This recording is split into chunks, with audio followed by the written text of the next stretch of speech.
Hello students, आज हम लोग अकाउंटिंग में क्लास 11th में पढ़ेंगे चैप्टर नंबर 2, जिसमें इसका हम फर्स्ट पार्ट पढ़ चुके हैं ऑलरेडी पिछले वीडियो में, जिसमें मैंने आपको बताया था कि अकाउंटिंग करने के एजम्पशंस क्या होते हैं।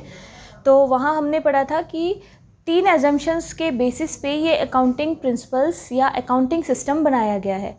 अब देखिए, जब हम अकाउंटिंग करते हैं तो उसमें कुछ बेसिक प्रिंसिपल्स को फॉलो किया जाता है। तो वो प्रिंसिपल्स कौन कौन से हैं? तो इसमें पहला प्रिंसिपल है प्रिंसिपल ऑफ बिजनेस एंटिटी। यानी यहाँ पर ये जब हम अकाउंट्स बनाते हैं तो ये चीज़ बिल्कुल क्लियर रहती है कि जो बिजनेसमैन है और जो बिज़नेस हैं वो 2 सेपरेट पर्सन्स हैं। और जब हम अकाउंट्स मेंटेन करते हैं तो हम बिज़नेस का अकाउंट मेंटेन करते हैं, ना कि बिजनेसमैन का। ये चीज़ बिल्कुल क्लियर रहती है।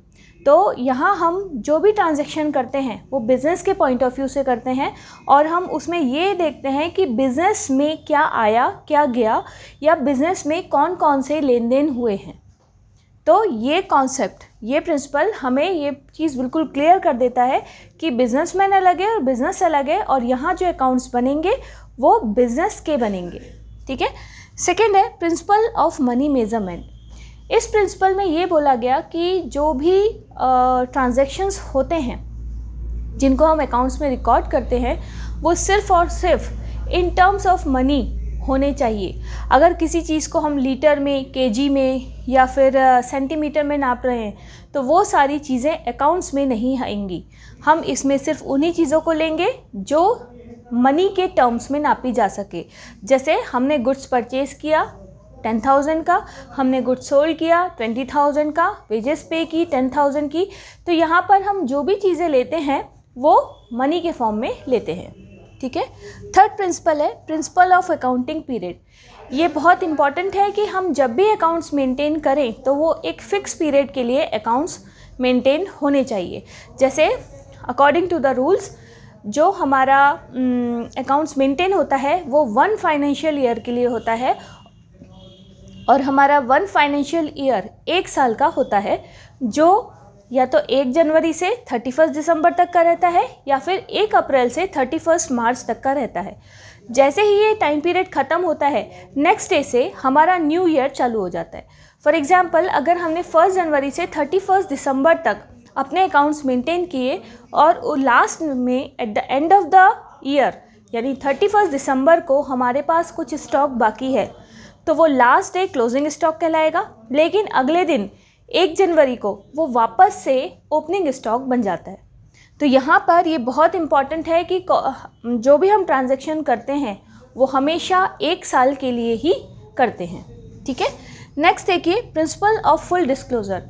इस प्रिंसिपल में ये बताया गया है कि आप बिज़नेस में जितने भी ट्रांजैक्शन करेंगे, चाहे वो बहुत छोटा अमाउंट हो या बहुत बड़ा अमाउंट हो, आपको हर ट्रांजैक्शन का डिस्क्लोज़र करना है। आपको एक एक ट्रांजैक्शन का ध्यान रखना है कि बिज़नेस में कौन कौन से ट्रांजैक्शन हुए। जो बड़े बिज़नेस होते हैं उसमें एक दिन में कई हज़ारों ट्रांजैक्शन होते हैं, तो इट इज़ वेरी इंपॉर्टेंट कि वो छोटे से छोटे ट्रांजैक्शन को भी अपने अकाउंट्स में शो करें, और कोई भी चीज़ उसमें हमें हाइड नहीं करनी है।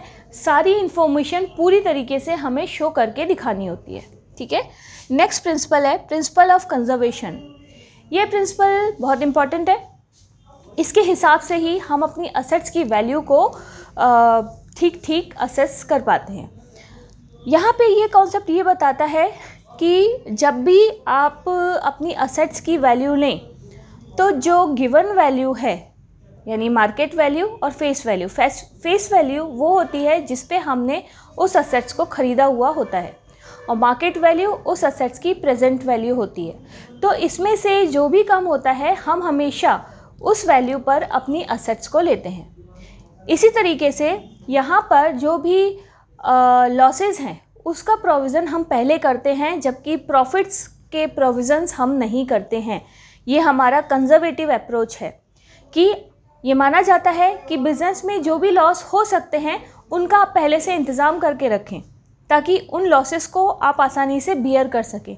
लेकिन जो फ्यूचर में होने वाले प्रॉफिट्स हैं हम उनके लिए ऐसा कोई प्रोविज़न या रिज़र्व बनाकर नहीं रखते हैं, क्योंकि उस प्रॉफिट को हम जो हमारी अप्रोच है, कंजर्वेटिव अप्रोच है, उस हिसाब से हमें सिर्फ़ और सिर्फ लॉसेस का ही प्रोविज़न करना चाहिए। तो यहाँ पर हम आने वाले लॉसेस, फ्यूचर में होने वाले जितने भी हमारे एक्सपेंसेस हैं, जो अनसर्टेनिटीज़ हैं, उसके लिए हम पहले से ही रिज़र्व्स तैयार करके रखते हैं, लेकिन प्रॉफिट्स के लिए इस तरीके का कोई भी रिज़र्व तैयार नहीं किया जाता। ठीक है, लास्ट पॉइंट देखिए, ड्यूअल एस्पेक्ट। ये बहुत इंपॉर्टेंट है। जैसा कि आप लोग जानते हैं, यहाँ पे अकाउंट्स में हम हर चीज़ की 2 साइड एंट्री करते हैं, एक डेबिट और क्रेडिट। तो ये अकाउंट्स में बहुत ज़रूरी है कि अगर आपने किसी ट्रांजैक्शन की एंट्री एक साइड डेबिट की है तो उसको दूसरी साइड क्रेडिट करना ज़रूरी होता है। अगर आपने दोनों एंट्रीज़ क्रेडिट साइड में कर दी या दोनों एंट्रीज़ डेबिट साइड में कर दी तो वो रॉन्ग हो जाएगा। हमेशा जो भी ट्रांजैक्शन होता है उसकी एक एंट्री डेबिट में होती है तो एक एंट्री क्रेडिट में होती है। तो ये हमारे बेसिक अकाउंटिंग प्रिंसिपल है, जिसके बेसिस पर हम अपने जो अकाउंट्स हैं, जो अकाउंट्स के ट्रांजैक्शन होते हैं, उनको हम मेंटेन करते हैं।